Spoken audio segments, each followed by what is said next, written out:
Bueno, Pablo Nissenson, director de la peli y parte del elenco. Pablo, ejecutivo de la peli. Inkercher, Vivi Suárez, Beatriz Pichimalén, Nebuen Zapata.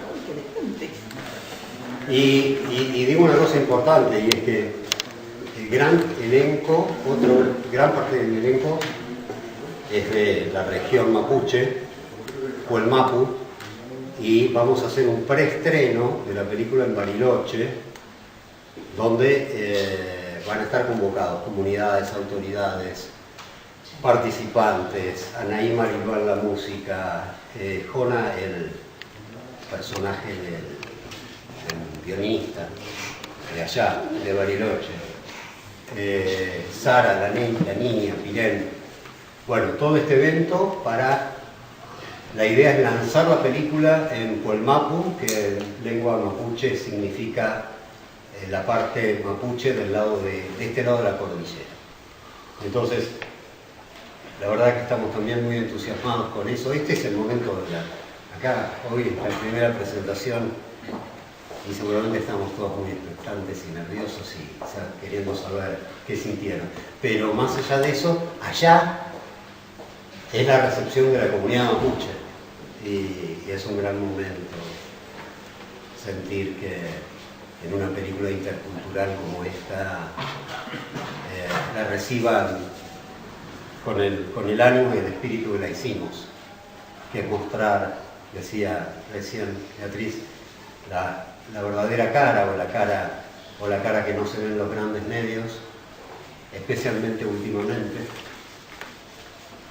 Y bueno, ojalá sirva para mostrar una realidad de este maravilloso pueblo que tenemos y que cíclicamente vuelve a resurgir como flores en el asfalto. Así que aquí estamos. Bueno, no sé si era para mí, pero sí, eso lo que se muestra no es una ficción, si bien es una película, sino que tiene la raíz de la esencia que todavía nosotros practicamos, los relatos. Hay que pensar que venimos de una cultura oral, por lo tanto la palabra es un compromiso de vida, damos la vida también por la palabra, de manera que trasuntar y transmitirle a nuestros niños, a nuestros jóvenes, la memoria viva, es eso. ¿Y dónde lo hacemos? Bueno, entre la naturaleza, desde la naturaleza, con la naturaleza, somos naturales, por eso lo hacemos así.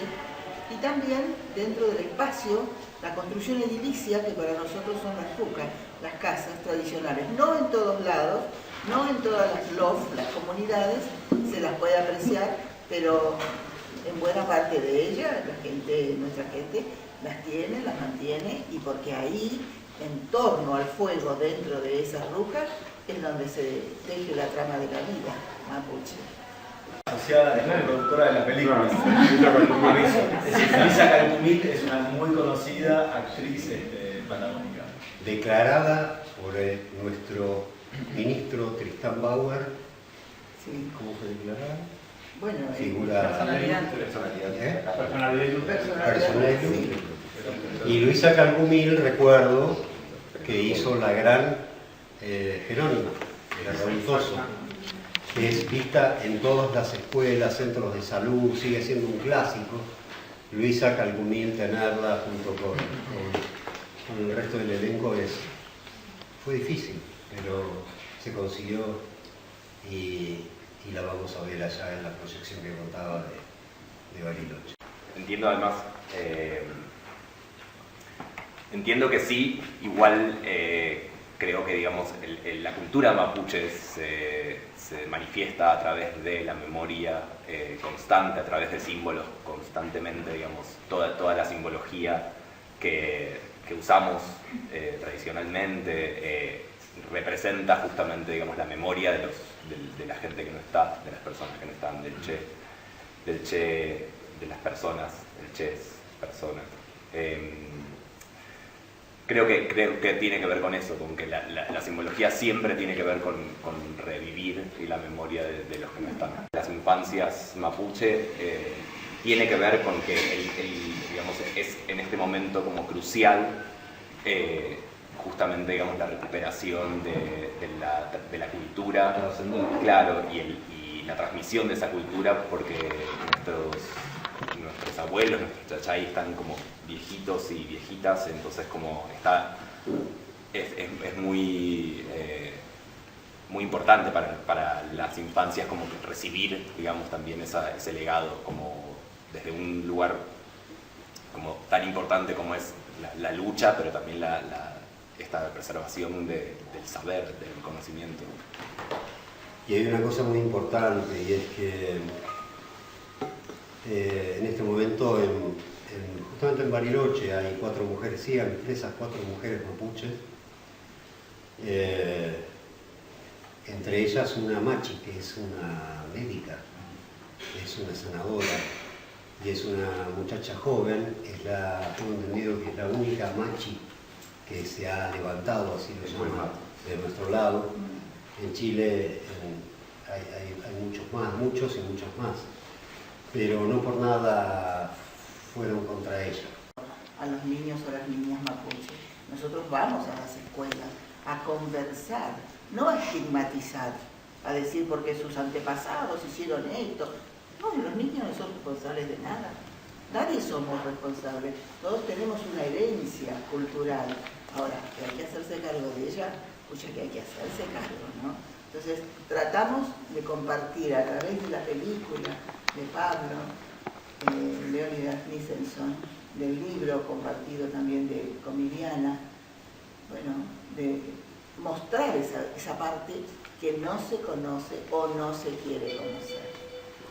Al comienzo de la investigación, quiero ampliar esto porque es una anécdota que me quedó muy grabada. Digamos que estamos aprendiendo nosotros, por eso digo es una película intercultural, no somos mapuches, lo somos, sí, es intercultural. Y es intercultural. Pero hace 6 años que venimos aprendiendo.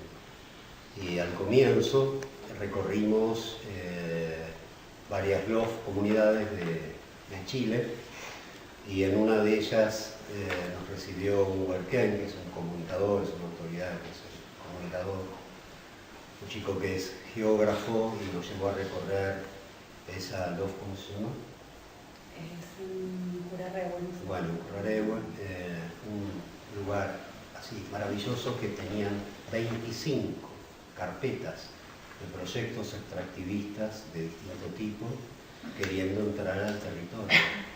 Estaban en lucha, son fuertes, están dispuestos a enfrentar a las topadoras, cortando la vida, y recorriendo eso en un momento, desde mi ignorancia de hace 6 años, me pregunto, Simón, ¿qué van a hacer con todo esto una vez que estén tranquilos, que van a tener los títulos comunitarios en el momento? Y me mira y me dice, mirar.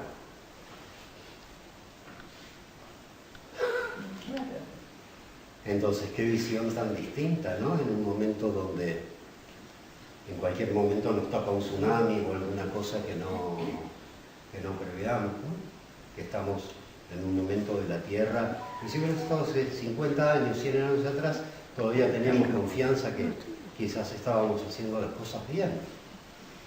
Pero hoy creo que el llamado de atención de este pueblo y de tantos otros pueblos originarios, tenemos ahí una clave para aprender otra forma.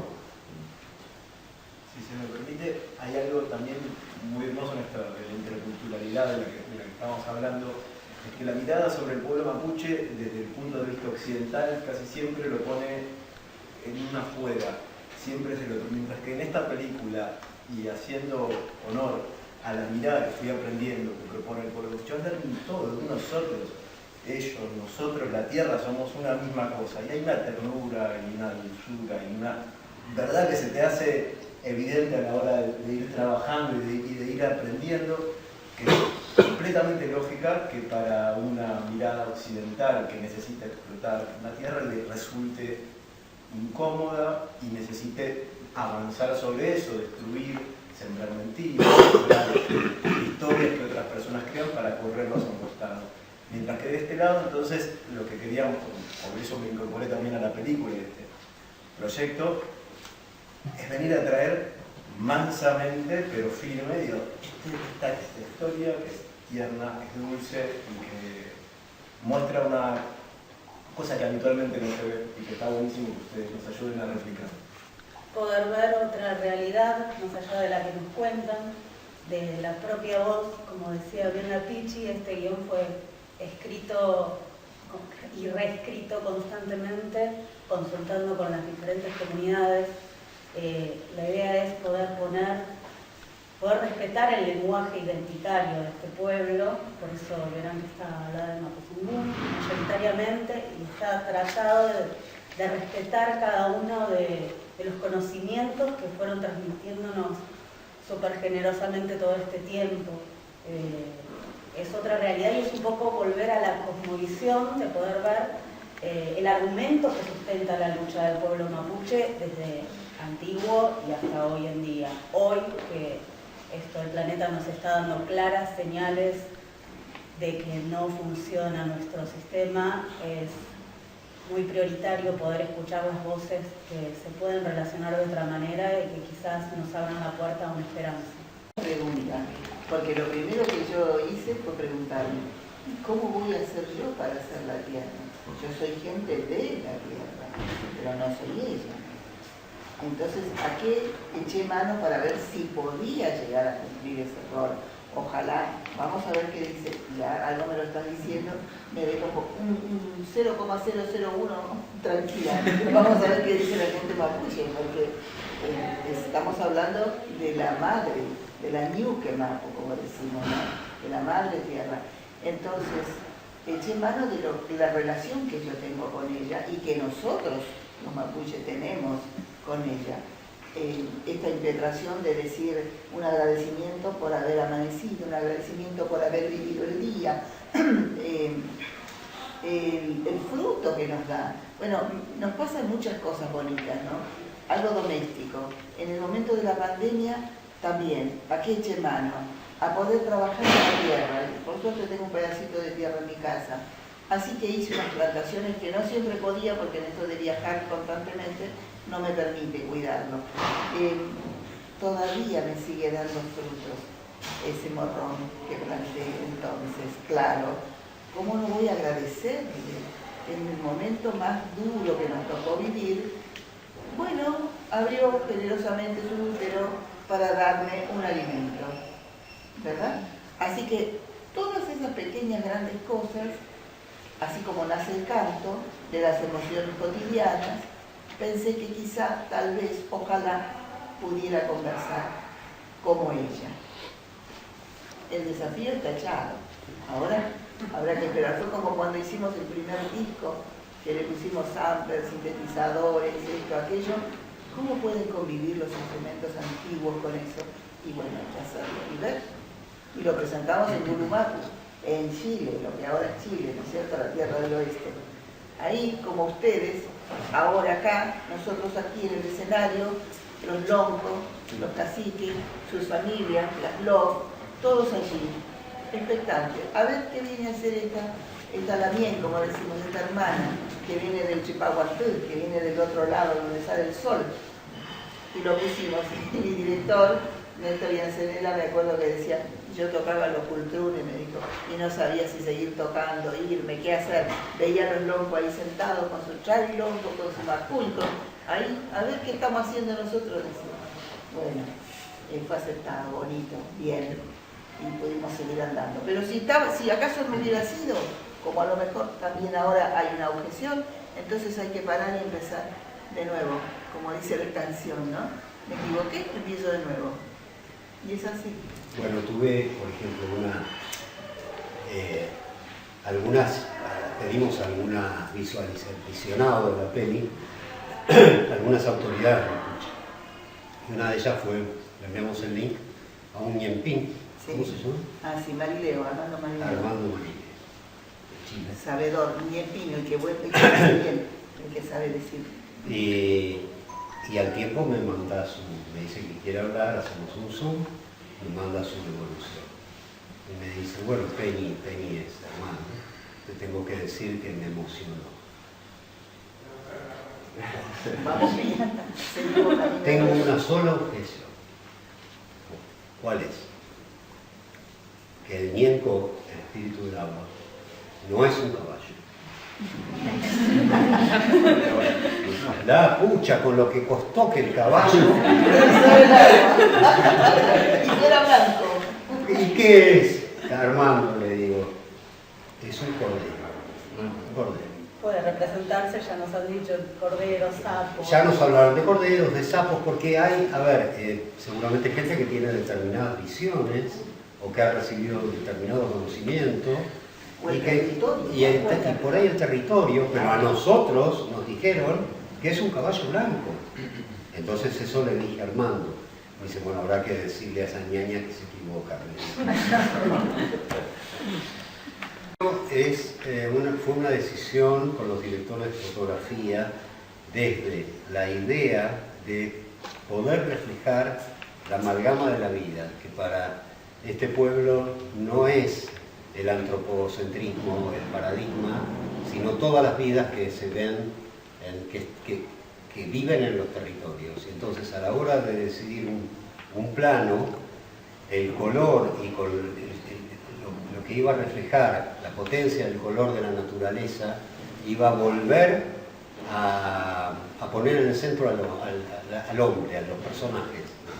El blanco y negro buscamos que amalgame y también buscamos romper con los planos, con los planos cinematográficos clásicos, que están hechos en función, fueron inventados por los norteamericanos en función del cuerpo humano, justamente desde un criterio antropocéntrico.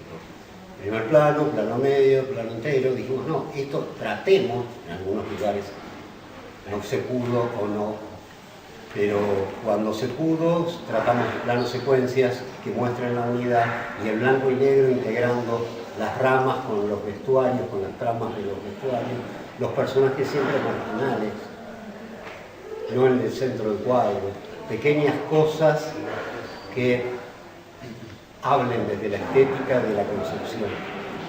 Tratamos también de buscar, por eso por suerte llevó tanto tiempo esta película, porque por la pandemia y por algunas gestiones del Instituto de Cine, ¿no? Demoramos 6 años en terminar. Y en el sonido trabajamos mucho, hubo cambio de sonidista, hubo cambio de músico. Finalmente Anaí Mariluán, cantautora de Bariloche, y presa un poco como al modo de Valladares, ¿no? Ella recolecta cantos y taíles de distintos lugares, que son cantos sagrados de distintos lugares de Hualmapu, del territorio mapuche. Y en un momento nos encontramos con notando que solo su voz contaba mucho más, encajaba mucho más, aportaba mucho más que una musicalidad cinematográfica. Entonces decidimos ir a fondo con su canto para acompañar momentos importantes. Improvisó frente a un micrófono y agregó instrumentos, pequeños toques de instrumentos ancestrales para algunos momentos, como cuando saltan las ovejas y otros, y solamente decidimos una canción, que es una canción de ella, al final para títulos, y después nos fuimos dando cuenta que es casi un drama musical, ¿no? Porque tenemos la música de Mariluán, tenemos la música de la Pichi, tenemos la música de Luisa Calgumil, que también hace un taíno, un canto sagrado. Así que pensé esto iba a ser un exceso y estamos muy contentos con ese resultado. Sí, ciertamente se trata de que todo el tiempo se esté escuchando esa voz de la naturaleza. Qué bueno que lo hayas podido comunicar. Y digo, la voz de la naturaleza, qué lindo esto que decís, porque nosotros de verdad, de muy verdad aprendimos el valor de todo esto. Cuando se plantan distintas comunidades y dicen acá no va a entrar el extractivismo, la represa. Lo dicen porque están atentando contra su vida, contra la vida de ellos que son parte de todo eso. Si nosotros tuviéramos ese sentimiento, wow, yo vivo en Escobar, ¿no? Y en Escobar tengo de un lado la fábrica de garrafas, que tendría que estar a 100 kilómetros, el buque regasificador, que tendría que estar en mar adentro, los barrios cerrados de Nordelta, de Constantini, de Puertos del Lago, que reventaron, corrompieron los humedales, que son ecosistemas fundamentales. Digo, ¿deberíamos estar luchando por eso? ¿Están destruyendo nuestra vida? Digo, desde este lado, ¿no? El otro día me preguntaba un amigo, bueno, ¿qué significa esto? Bueno, esto es poder incorporar este criterio para nuestros propios lugares, cada uno. Pablo, lo que estás haciendo es una lucha, ¿no? Es una lucha dulce. Filmaste en 4 estaciones distintas, 5 historias diferentes, te animaste a compartir la coautoría y la coproducción con cada vez más personas que son dueñas de la película también. Digo. Eso también hay que decirlo. ¿Van a ganar mucho dinero? Es un tipo de lucha, que me parece que es súper válida, digo, no te estás quedando. Plazas a tratar de encontrar un eje, y en la plaza me empezaba a sentir bien, en los golpes de Palermo. Yo no sabía por qué era. Después, mucho más tarde lo supe, pero es una de las primeras razones. Y me iba a la plaza, pensaba, me venían mejores ideas, y después volví a mi casa. Y así y hoy, bueno, sí, tengo muchas ganas de vivir en la naturaleza realmente. Porque soy consciente, y esto no es posible de cuantificarlo científicamente, pero que suceden cosas muy importantes. Entonces por eso ahí viene, y en la película anterior, que es la vida es un documental, que es la vida de Francisco Javier de Amorroto, que se llama La mirada del colibrí, hicimos también con Vivi. Francisco defiende los humedales, justamente aprendimos de eso, y defiende la importancia de la energía, que ya la física cuántica lo tiene bastante también visto, que se mueven en esos territorios y que si se empieza a entrar a la mano del hombre todo se corrompe. Y entonces, ¿cómo se profundiza en esta idea? Y ahí nos vino el pueblo mapuche, que ya lo conocíamos en parte, y empezamos una larga investigación de recorrido por los territorios y por muchas charlas y por muchos encuentros hasta decidir filmar. Yo ayer estaba escuchando una nota que hizo un periodista en Francia respecto de los Cayunao, la comunidad de Cayunao, que son los que mencionaba hace un momento, que están defendiendo esa punta del río Chubut. Pero digo, siempre se sabe, mejor dicho, siempre se dice, no es que se sabe, se dice esto que usted menciona, justamente, ¿no?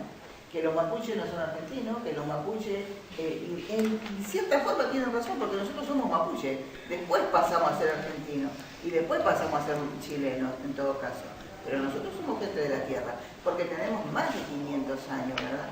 Entonces es una ignorancia... 8.700. Para ser exactos. Es una ignorancia supina esto de decir que no lo somos, pero no es una ignorancia en realidad, ni es casual.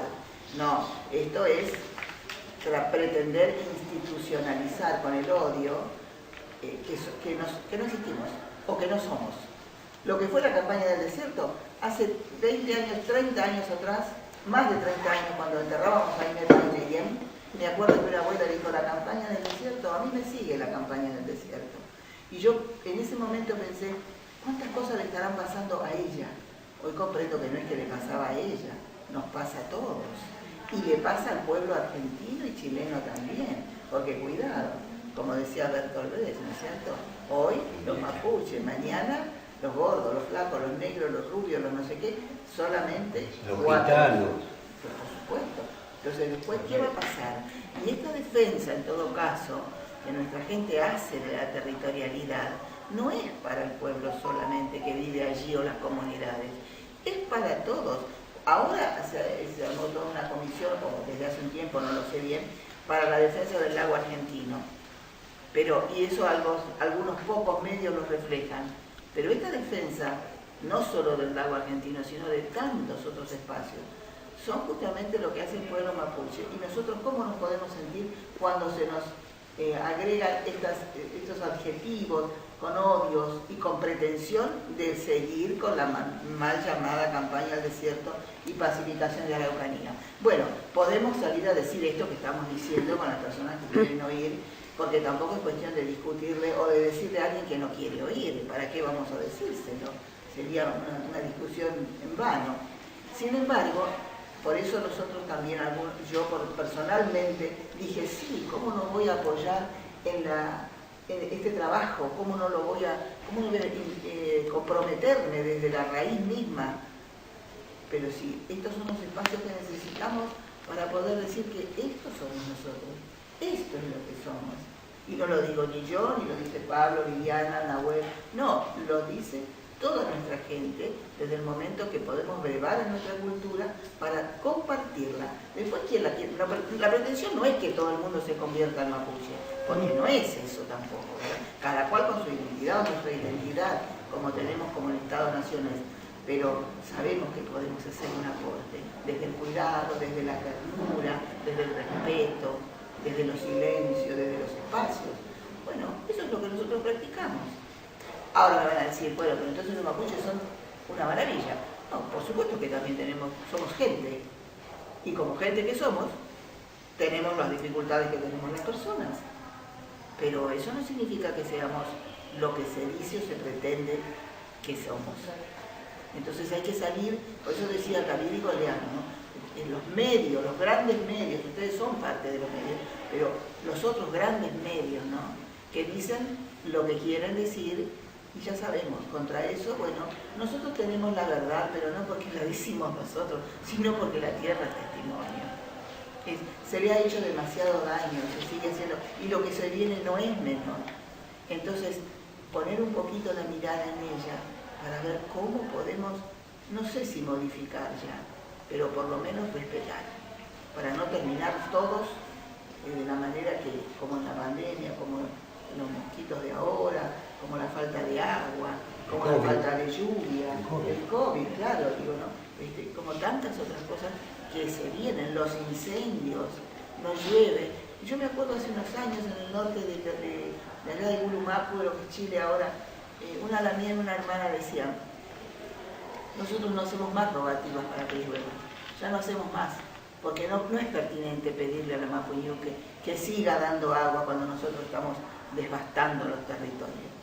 Va a tener que dar la respuesta que ella tenga que dar. Y sí. Por eso cuando vino el COVID yo pensé, bueno, a ver, ¿qué nos está enseñando? ¿Qué nos está diciendo? ¿Había que taparse la boca? Entonces quiere decir que no sabemos hablar lo que tenemos que decir. ¿Había que taparse la nariz? Porque también al aire lo supimos enfermar. Y cuidado, hasta los ojos, porque también con una escafandra. Entonces ni ver, ni oír, ni mirar, ni hablar. Solo escuchar. Silencio.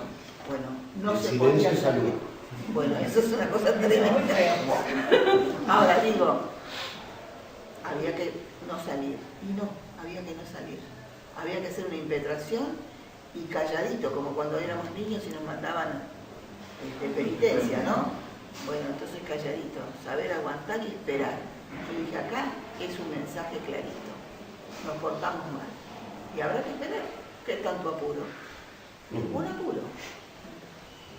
Eso es lo que podemos decir. Agrego a lo que dice Beatriz que hay algo muy claro en lo que es esta campaña, de hecho como que es casi una campaña, ¿no? Como es una guerra contra el pueblo mapuche a nivel simbólico, digo, hay un interés económico, sí. un interés claramente económico en el racismo y en el odio que se siembra en los medios, criminalizando, estigmatizando, poniendo una sola imagen del pueblo mapuche, persiguiéndolo matándolo, digamos, no es simplemente una cuestión simbólica, también muy real, ¿no? Encarcelando, matando. Sí. Y no es inocente, es algo como muy bien orquestado, pensado. Siempre el enemigo interno es una estrategia política histórica en la Argentina, es una herramienta y una estrategia de dominación. El interés que tienen los poderes económicos sobre la tierra es simplemente que esté disponible para extraer todo lo que se pueda, y los dueños de los grandes medios de nuestro país son cómplices de la matanza de hace 100 años, ¿no? Como son los mismos dueños,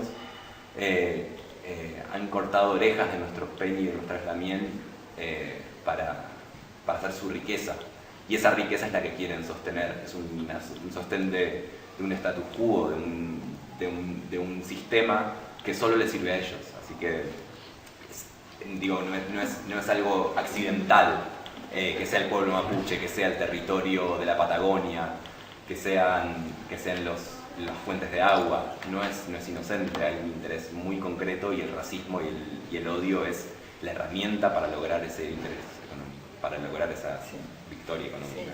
Molestamos, esa es la realidad. Bueno, mi nombre es Susana Salerno, felicitaciones por la película y por todo lo que quieran reflejar, y ojalá que también esta película llegue a las escuelas. Me parece que sería muy importante, muy interesante. Lo que me gustaría saber es el tratamiento que se utilizó con las situaciones climáticas, con los animales, el montaje y cuántas horas de filmación quedaron afuera. El tratamiento con los animales, ¿a qué te referís? ¿Cómo se trabajó? ¿Cómo trabajaron? Claro, todo. ¿Cómo fueron trabajando? Mira, los animales, el ñenco, que tendría que haber sido un cordero, como decía, un caballito, es un caballito painé que es de una entrenadora de Bariloche, todo muy controlado. Y las ovejas fue una cosa increíble, porque, claro, yo de ovejas sé poco, ¿no? La verdad que no. Costaba distinguir entre oveja y cabra, por ejemplo. Decía, traigan las ovejas y eran las cabras las que había que traer. No. Y ahí tuvimos un ser mágico que fue el dueño de esa casa, que es de Luisa Calcumín en la ficción, don Plácido Pailalef. Nos cedió su lugar, él a la mañana salía y nosotros entrábamos a filmar durante una semana, 5 o 6 días, y íbamos charlando y él se fue compenetrando de la historia y aportando también en la historia, un hombre mapuche. Esa fue una filmación muy mágica. Y las ovejas eran coprotagónicas de esta historia. Por suerte Luisita tenía más manejo.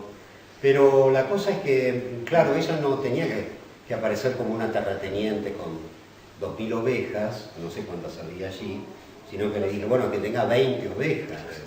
Y don Plácido me dice, pues yo no puedo poner en el corral 20 ovejas porque una vez que las entro entran todas y cuando abramos la puerta van a salir todas, ¿no? Pero no nos sirve.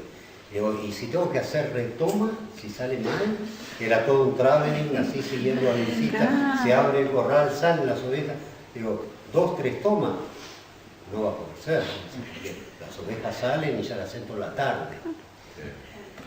Bueno, entonces nos encomendamos a deidades y dijimos, bueno, no me acuerdo por qué saltaron, pero... No, yo creo que lo que sucedió ahí es que estaban acostumbradas a que Plácido les abra la puerta, ya ni seguras, porque estábamos por dar corte ahí, porque no salían las ovejas. Claro, la vieron a Luisita, yo creo que la miraron, vieron a Luisita, salimos, pero tardaron un rato. Y empezaron a saltar. Claro, sí, Y sí. yo me acordaba y no podía creer, porque de verdad no hicimos nada para que saltaran. Vale decir como ejecutivo esto, digo, preguntabas por el tratamiento con los animales. Todo es real y como estamos hablando, un mensaje súper importante, el modo en que nos manejábamos en rodaje tenía que respetar esas mismas reglas. Esa cabaña es una cabaña real que queda a 6 kilómetros de la siguiente casa más cercana. Y nos recuerda que muchas veces el pueblo mapuche les es súper útil a los occidentales, nos es súper útil a los occidentales como parte de los... Porque siguen siendo pueblos transhumantes que durante el invierno bajan con las ovejas, mantienen esa tierra ocupada, las fronteras, la frontera como se llama con Chile, sostenida, poblada, donde ningún otro occidental querría o soportaría o estaría dispuesto a tener esa soledad y ese estilo de vida. Y sepan que esas comunidades mapuche funcionan en perfecta armonía con las ciudades, con la Luminé, por ejemplo. Estábamos cerca de Luminé, y eso tampoco se habla, como ni que ahí, perdón, yo me entusiasmo, como también descubrí esas cosas, como que hay un hospital intercultural, que es una maravilla, donde trabajan médicos de ambas, médicos occidentales junto con Machi. Sí, con Machi, y donde uno cuando le ocurre eso, logró, por ejemplo, que en esa zona, tanto los pueblos, las comunidades mapuche que viven ahí, como los occidentales se atiendan todos en el mismo espacio, decidan cómo quieren atender a sus enfermedades. Y fue uno de los lugares donde, si no me equivoco, no hubo muertos por COVID, por ejemplo, que se lograron que todos se vacunaran a tiempo y bueno, cuidamos mucho el tema de los animales, nos encomendamos un poco a la madre tierra y esperamos mucho tiempo, digamos. Hay muchas horas de rodaje para hacer esta hora y media. No hubo demasiado... Mirá, yo empecé a filmar en el celuloide y en moviola. Sí. En primeras películas. Y la verdad es que estoy muy acostumbrado a filmar con un guión técnico y con stories y todo.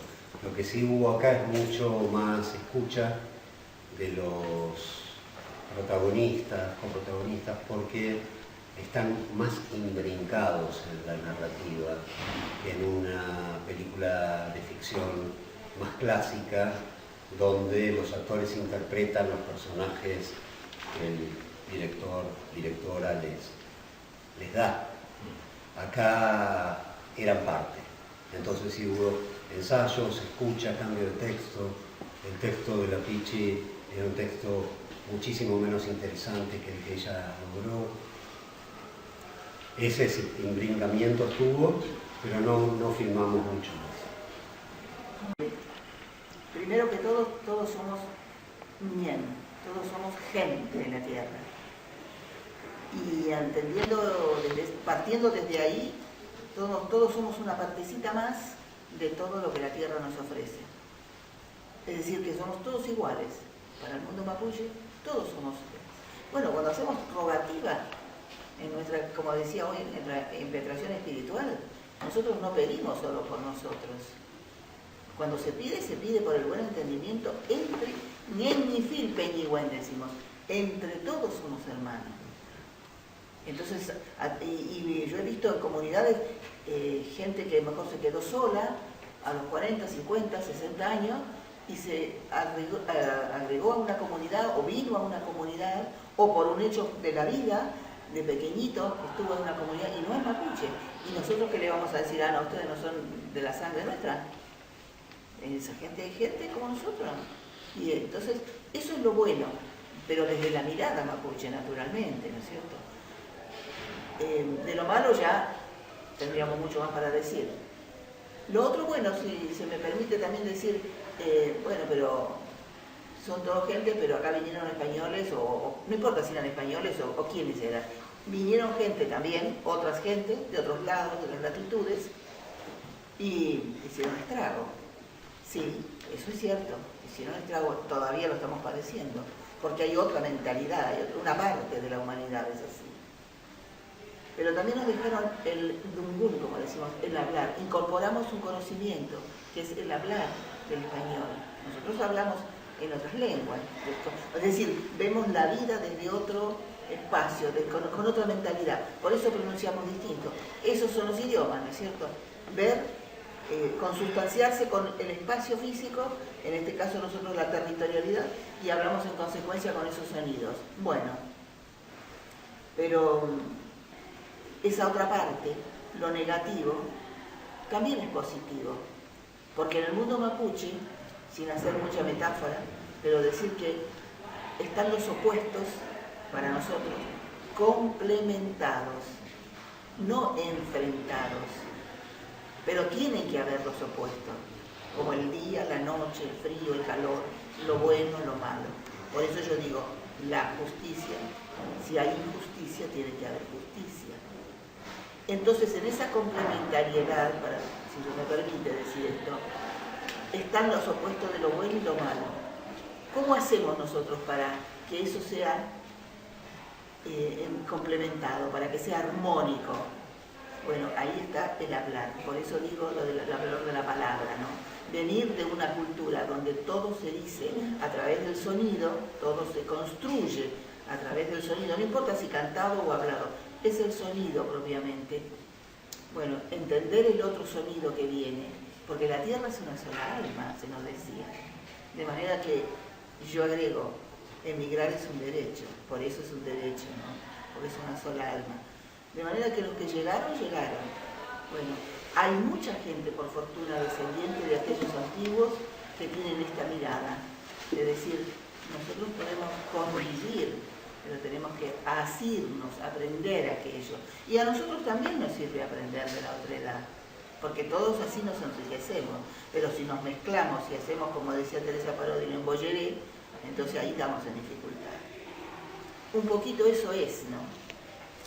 Para mí. Voy a seguir filmando el resto de mi vida una película mapuche en relación al aprendizaje que obtuvimos. Es esto mismo que dice Beatriz, hasta escuchar el idioma. Entendimos que el idioma, que el mapuzungún, habla con los sonidos de la naturaleza.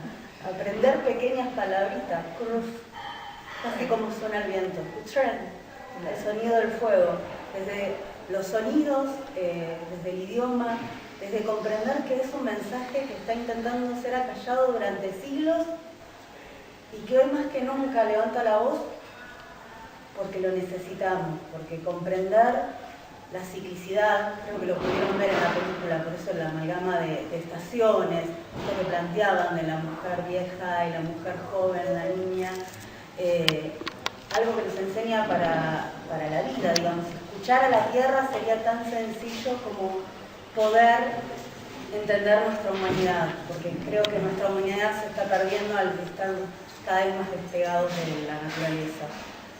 Y es un mensaje que da el pueblo mapuche no solo para el pueblo mapuche, no defienden sus territorios para sus territorios, sino también para el resto de la humanidad. La naciente del río Chubut, que hoy está en riesgo, es agua que vamos a necesitar toda la humanidad. Y sin embargo son mujeres mapuches las que están luchando allá arriba con medios hegemónicos difamándolas. Y yo te diría, querido Fer, que para mí fue como que vive siendo como una fiesta poder usar la profesión con el sentir. Digamos que se logró acá. Yo empecé haciendo ficción y después estuve 10 o 15 años haciendo documentales. Y los documentales me metieron mucho más en un trabajo de militancia, si se quiere, de conocimiento de algunos sectores y problemáticas de nuestra sociedad. Y entonces encuentro por primera vez, vuelvo por primera vez después de aquella ficción. Vuelvo a la ficción con un qué decir, por qué la ficción. Venía pensando mucho, ¿cómo vuelvo a la ficción? Después del documental, donde estaba poniendo en juego, sí, también la estética, la narrativa, pero siento que acá hay como una posibilidad de complementación muy fuerte. Tenemos muchas ganas de seguir profundizando, porque todo esto que estamos hablando de la cosmovisión mapuche tiene que ver con algo que seguramente todos conocen, que que tiene que ver con aquello del buen vivir, ¿no? Que tienen con distintos nombres todos los pueblos originarios de la Vía Yala. ¿Y qué es el buen vivir? Bueno, es el sentirse bien para con uno, para con el otro, sentirse hermano, vivir en armonía. Creo que algo bastante distinto a lo que estamos viviendo, ¿no? En nuestras sociedades son de soledad, de desconfianzas, de enfermedad, de rupturas, de cada vez más separados. Tenemos apoyo de la televisión pública. Creo que hoy tendría que estar saliendo los spots. Pero yo digo que lo digo como una novedad, ¿no? Apoyo de la televisión pública. Estamos naturalizando desde las cosas pequeñas a las más grandes. ¿Cómo es posible? ¿No? ¿Cómo es posible? Y todos, de alguna manera, tenemos que naturalizar cosas de nuestra propia vida, de nuestro propio, de lo que esperábamos y de lo que estamos siendo, y de lo que creíamos de nuestro país y de lo que es. Bueno, nada. Respondo algo muy básico que es que creo que tampoco se sabe. Digo, los pueblos originarios y el pueblo mapuche en particular se considera preexistente a los estados. Incluso la Constitución Nacional, la Constitución Argentina, reconoce la preexistencia de los pueblos, y eso quiere decir que son pueblos y son constitutivos, son naciones, pueblos-naciones, previo a la existencia de los estados. Cuando el pueblo mapuche dice que no se reconoce argentino, es en relación a que se considera previo a la formación del Estado, del Estado argentino, y por eso es que, digamos que niega en todo caso la frontera, que es la frontera, digamos, más política de la separación entre Chile y Argentina, por ejemplo. No la niega en términos occidentales, actuales, sino que niega que haya una separación, porque esa separación es una separación ficticia, digamos, una separación posterior a la existencia del pueblo.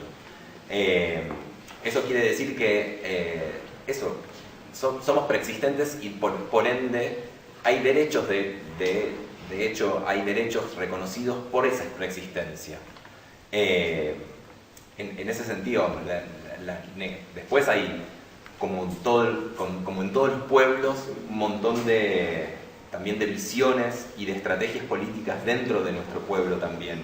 Hay diferencias de visiones, hay diferencias de estrategias y hay diferencias que nos hacen también un pueblo diverso. Digamos, nosotros somos un pueblo que no tenemos, que además de tener diferentes identidades territoriales que tienen que ver con la relación es diferente, digamos, la comunidad mapuche que vive cerca del mar, que vive cerca de la cordillera, que vive que vive más en la estepa, o que vive del otro lado de la cordillera o de tienen características diferentes, incluso a nivel idiomático, a nivel un montón de cuestiones.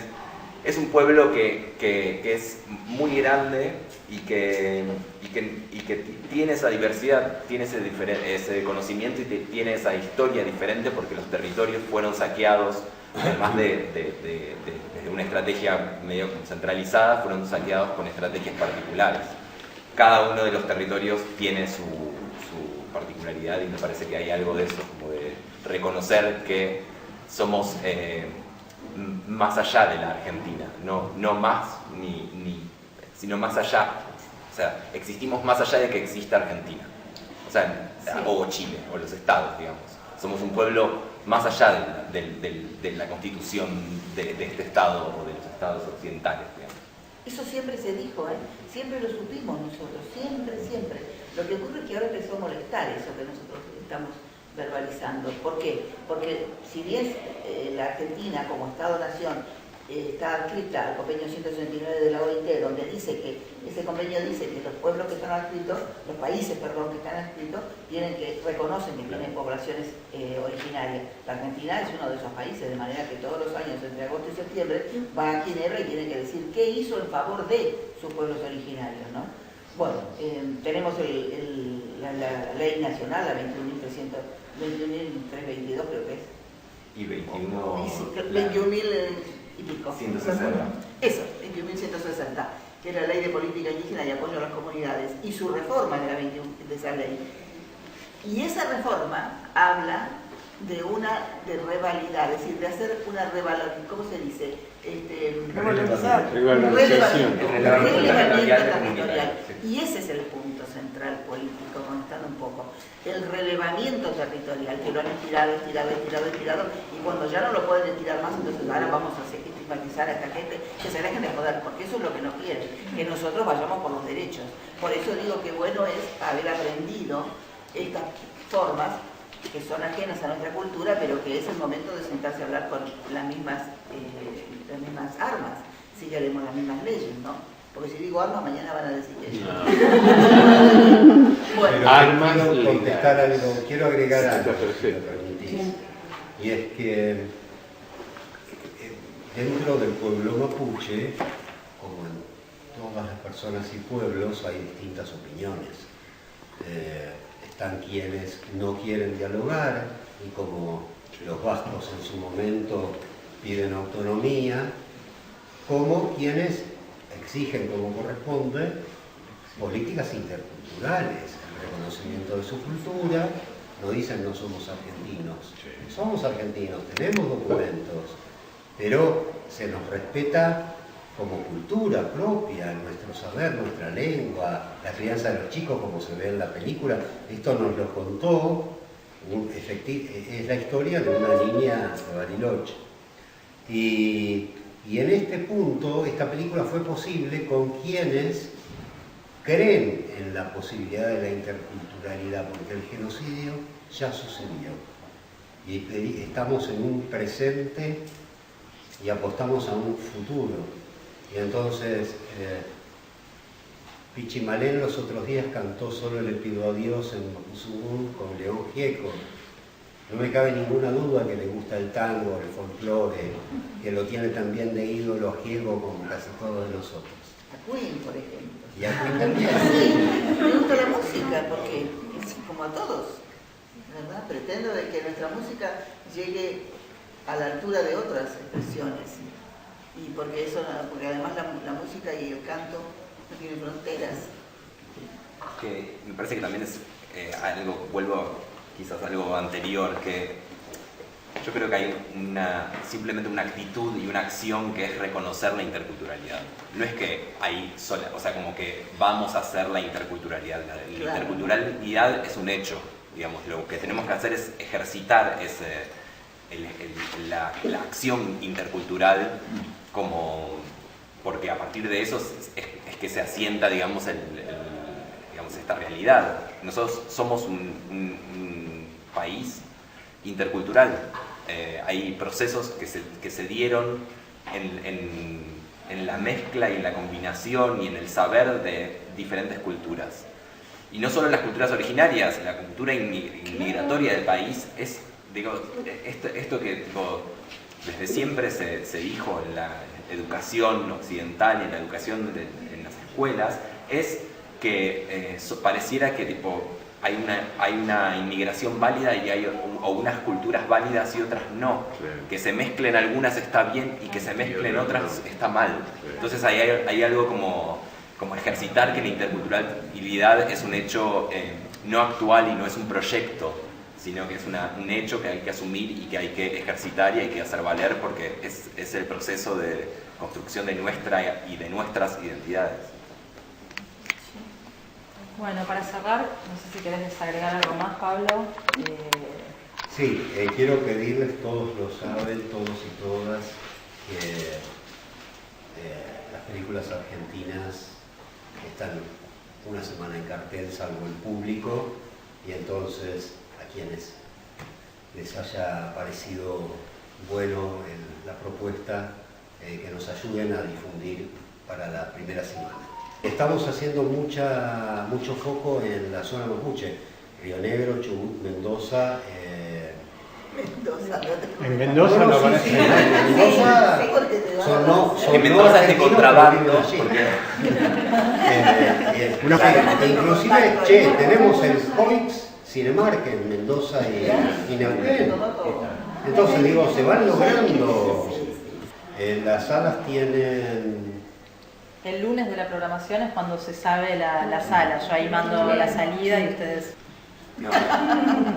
En Mendoza y la de Bariloche, que hacemos el evento el 25, y la sala de Bariloche también una semana antes nos confirma. En Mendoza la van a nominar a la mejor película extranjera, seguro. No sé, es una profesión un tanto de incertidumbre. Sí, porque ahí están los pehüenes, que bueno, es gente del pehuen, gente del mar, gente de... Bueno, y en función de eso, por ejemplo, hay determinadas zonas que bueno, que hay cosas que no hay, o animales que no hay, o elementos que no hay. Entonces se toma en todos los aspectos en el mundo mapuche, ¿no? Se toma lo que hay, lo que el espacio territorial ofrece, y además porque tiene que ver con la interacción que hay con esos espacios y esas cosas, o elementos. Y por otro lado, también el tema del sacrificio de los corderos está muy presente en los villatures o camaricunes, como le llamamos nosotros. ¿Y qué es eso? Es el desarrollo máximo de la reunión sagrada que tiene el pueblo mapuche. Ahí hay sacrificios de animales, también de caballos, claro, para alimento, pero también eso es un sacrificio. Bueno, me detengo ahí porque si no tendríamos que hablar. Bueno, muchas gracias a todos.